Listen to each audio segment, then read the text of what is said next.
Board of Trustees members, Mr. Jefferson Dole, Mr. Johnny Z, also of the Board of Trustees, Mr. Sotero Capales, of the Executive Board, Mr. Samuel Sia, also of the Executive Board, Dr. Arlene Ocora, the Dean of Education, Dr. Ruth Mercado, Dean of Development Communication, Dr. Felipe S.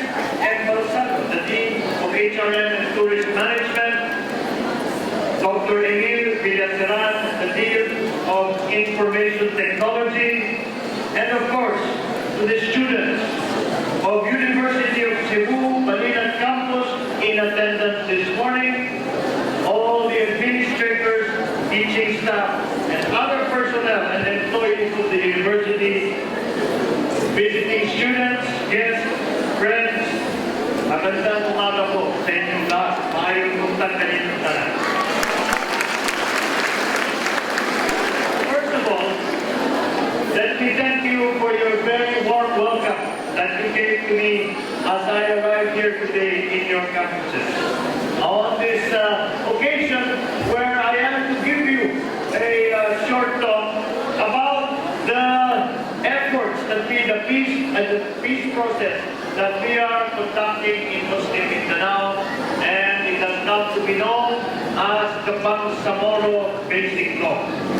I would like to express my gratitude and appreciation to all of you here today, because it gives me great satisfaction and honor to be able to be in touch with you, touch base and share with the students of our higher educational institutions the results of the work that we do in the Senate as your elected representative. Especially on this very contentious and sensitive subject.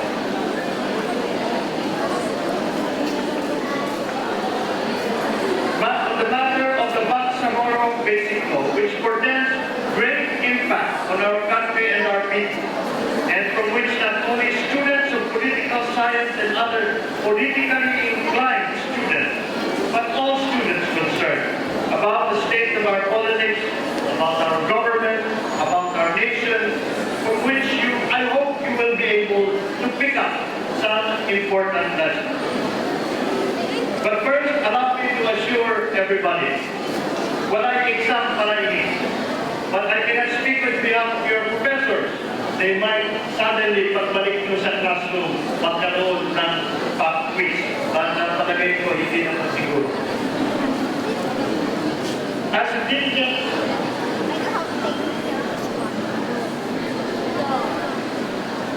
So what we are talking about here is when we talk about the Bangsamoro Basic Law, has always been to talk about what we are trying to do in the peace process. And people might ask about why is it that it is important to Cebuano to talk about what is going on in Mindanao. And the reason that I say that is important, I say it is important because we still have to continue the peace process, because if there is fighting in Mindanao, it is still a problem, not only for Mindanao, but for the entire Philippines. And that is what, for the last year, pag-iisang taon na ito, na aming itinatrabaho ang itong Bangsamoro Basic Law. Marami pa tayong kailangan gawin, at sa kasalukuyan ay nakikita natin na lahat ng mga iba't ibang grupo ay nakikipag-ugnay pa rin at sinasabi tungkol kung ano ang sa palagay nila ang mga aming dapat gawin. But these are some of the subjects that are the wide-ranging subjects that we talk about here in the Senate. But I would like to go back also to the subject about youth empowerment. As has been made during the introduction, ako ang sumulat ng batas na nagbuo ng Philippine Youth Commission. Ano yung Philippine Youth Commission, yun ang tinawag namin nung sinulat namin yung batas. But it has since become the National Youth Commission.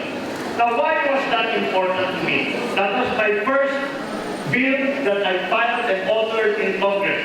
That was back when the first time that I was in Congress in 1992, 93. napasa ito 93-94. Dahil sa aking palagay, napaka-importante na ang kabataan natin ay involved sa pamahalaan, ay involved sa mga issues tungkol na sa ating mga iba't ibang bagay.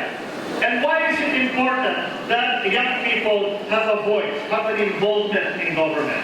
And the reason that I say it is important is there are several reasons for it. Number one, young people have a very distinct demographic. Ang Pilipinas ay isa sa pinakabata. We are one of the youngest countries in the world. And the largest demographic, the largest sector in our society is the youth. And that is why we cannot in any way say that we are a democratic government if we do not give a voice to the youth.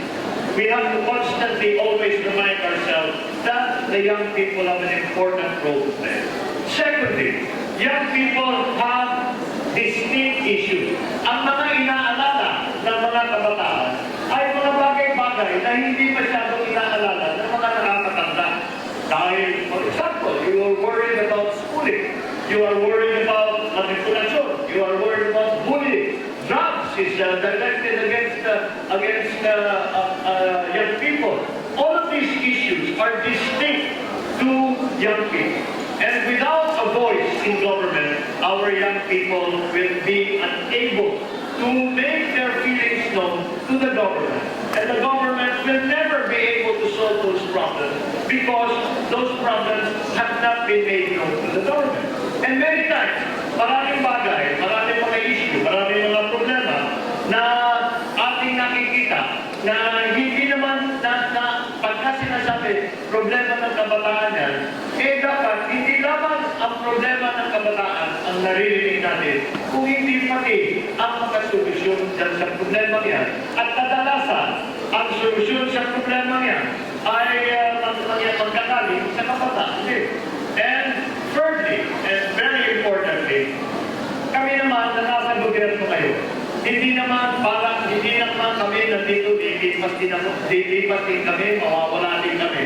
At darating ang panahon na kayo na ng mga kabataan at upo dito sa mga mataas na posisyon sa gobyerno. Kaya napaka-importante na ang ating mga kabataan ay nakakaunawa kung paano tatakbuhin ang pamahalaan. Paano tatakbuhin paano ayusin ang mga problema.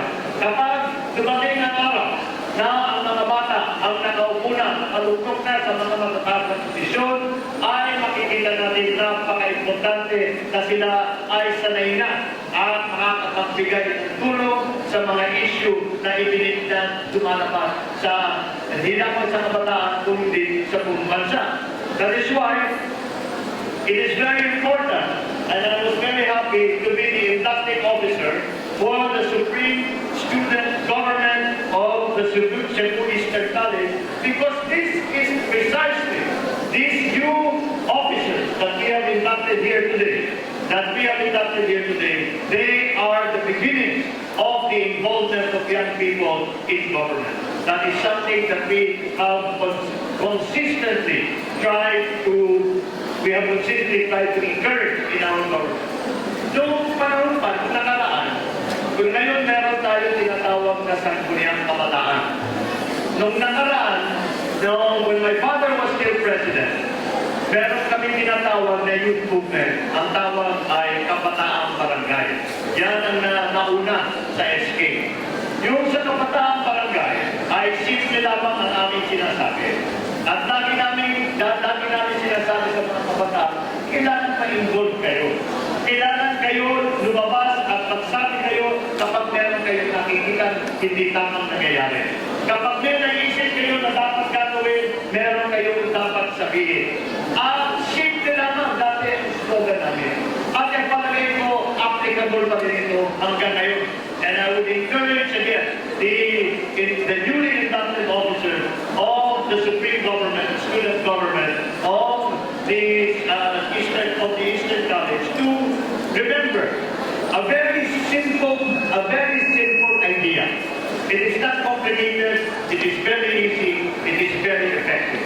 At ang dati naming sigaw, doon sa Kabataan Barangay, ang dami naming sinisigaw ay napakasimple lamang. Ang sigaw namin ay makialam, makialam, makialam. Pag meron kayong nakikita na hindi tamang nangyayari, makialam kayo at magsalita kayo. Kapag kayo may naisip na mas magandang paraan sa pagkagawa, makialam kayo at ipalaman ninyo. Pagka meron kayong nakikita na katiwalian, na pagkakamali, na mga kahit ng mga matataas at powerful na official, makialam pa rin kayo. Dahil kailangan namin ang inyong interest at ang inyong pagsasama at pagdalaho sa pamahalaan. It is very important to those of us in government now to continuously hear from you. What are your ideas? What are the new elements that you believe are important to you? And that's why, bukod sa aking pagbuo ng National Youth Commission, ay sa nakaraang ilang buwan, ay ginawan din namin ang paraan para ayusin at gawing mas maganda ang Sangguniang Kabataan or ang SK. At ang aming ginawa ay tinignan namin kung ano ay pagkukulang. At maraming nagbabatiko sa SK, sinasabi na hindi naman daw effective, hindi lang daw nakakatulong. Ang mga kabataan, kakaukilan ng nagagawa. Ang mga kabataan ay sinasabi ay naging pugad lang ng korupsyon, ay tinuturuan daw ng mga mga tatanda, ang mga kabataan na maging korap. Eh, bakit naman paparusahan ang mga bata? Dahil ang mga matatanda naman ang nagtuturo ng kalukuhan na bata. Wala naman korap na bata eh. Nagiging korap na lang yan dahil tinuruan ng mga matanda. And so we have tried to change the system of barangay government, especially as it comes to the youth movement.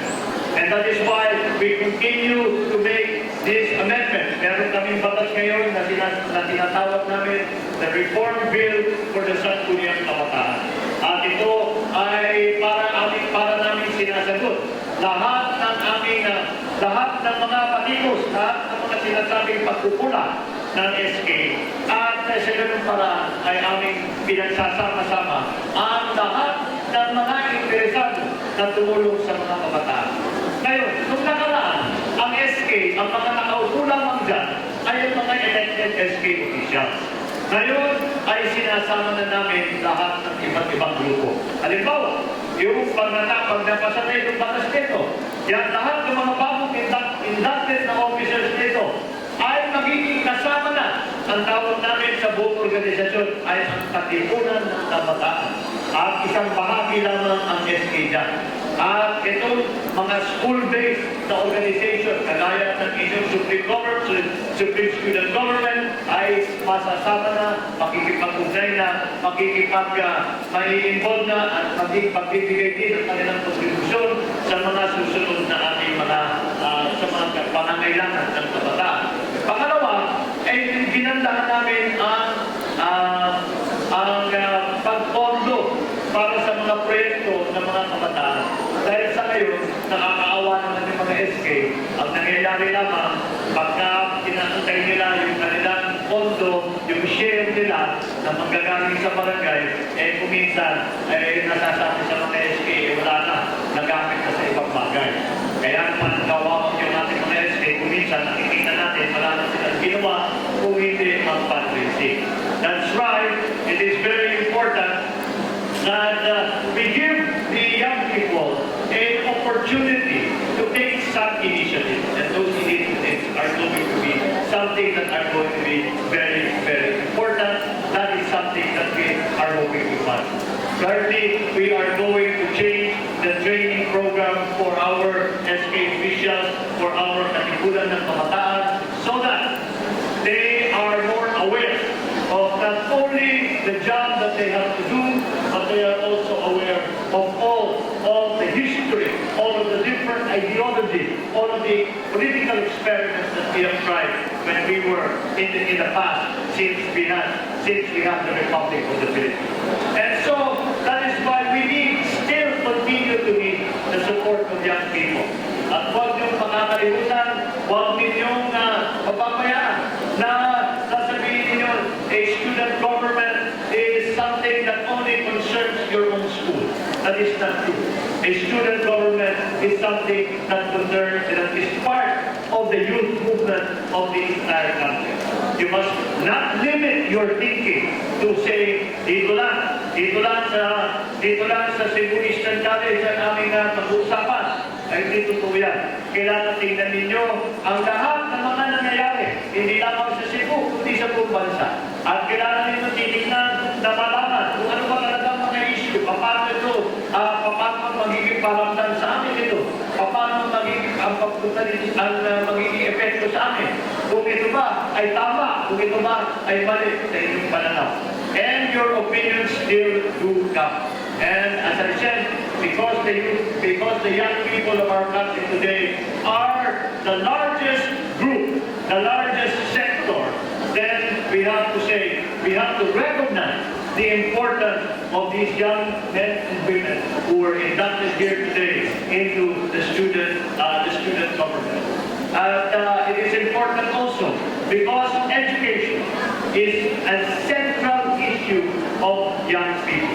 And that is why having a school-based student government is extremely important. It is something that we must continue to encourage. It is something that we must continue to make sure that all the schools, not only here in the Eastern College, but all the schools have an active and vibrant student government so that the process, the democratic process, continues to thrive and is begun in the minds and in the hearts of our young people na maaga pa. So at this point, I would like to congratulate the newly inducted officers. I am sure that what I have said here today, what the message we have given here today will be said, that this is an important part of your life, your scholastic career. It is an important part of all that you will do in the future. Hindi lamang dito sa eskwelahan, kung hindi yung mga matututunan ninyo, yung mga mararanasan ninyo, ay madadala ninyo kahit na natapos na kayo sa mga eskwelahan. So that is a very simple idea, but it is a very important idea. And I hope that it is an idea that not only our student officers will take to heart, but I hope that it is an idea that all of you will take to heart and will, in the end, make part of your life, not only in school, but even when you have left school, when you have graduated, when you have taken your place in society. This is the hope. This is the aim of the youth movement. This is what we are working for. I hope that you join us and support us in that work. I hope that you involve yourself in this advocacy. I hope that one day we will see you young men and women as leaders of our country, as leaders of our society, making the important decisions that need to be made to make the Philippines a better place, to continue to help our countrymen, to continue to make our local communities better. This is what we do today. Kami ngayon, ako'y senador, ako'y nakaupo sa Senado. Marami kami mga magkas na opisyal. Pero lahat ng aming ginagawa ay hindi para sa sarili namin. Lahat ng aming ginagawa ay para sa kabuhayan ninyo sa pagdating ng panahon. At kami ay hindi na namin siguro mararamdaman ang magiging epekto nitong mga aming ginagawa ngayon. Ngunit kayo ang magmamana niyan lahat.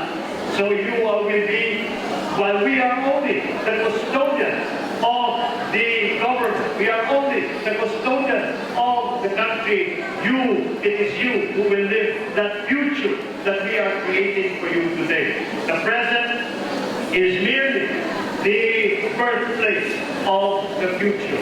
So again, you have to be part of the making of that future. You have to be part of the betterment of our future, not only for Cebu, not only for your school, not only for Cebu, not only for the Philippines, not only for your family, but for the entire world. As we have seen, the world has changed a great deal, and this has been brought about by young people.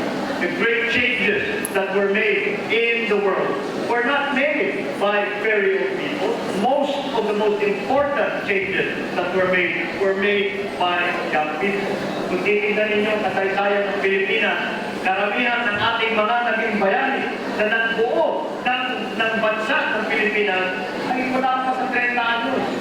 Most of our heroes that we talk about, Aguinaldo, Mabini, lahat sila ay wala pa silang 30 anyos nung kanilang ginawa na pagbuo at pinaglaban ang ating bansa. And that is the legacy that they pass on to you. Grab that legacy with both hands. Make it your own and make our Philippines the better place. This is what your country has to do. This is what we know that the young people of the Philippines can do. This is the role that you will play to create your own future. I congratulate our new officers and I congratulate all of you for the good work that you will do in the future for your community.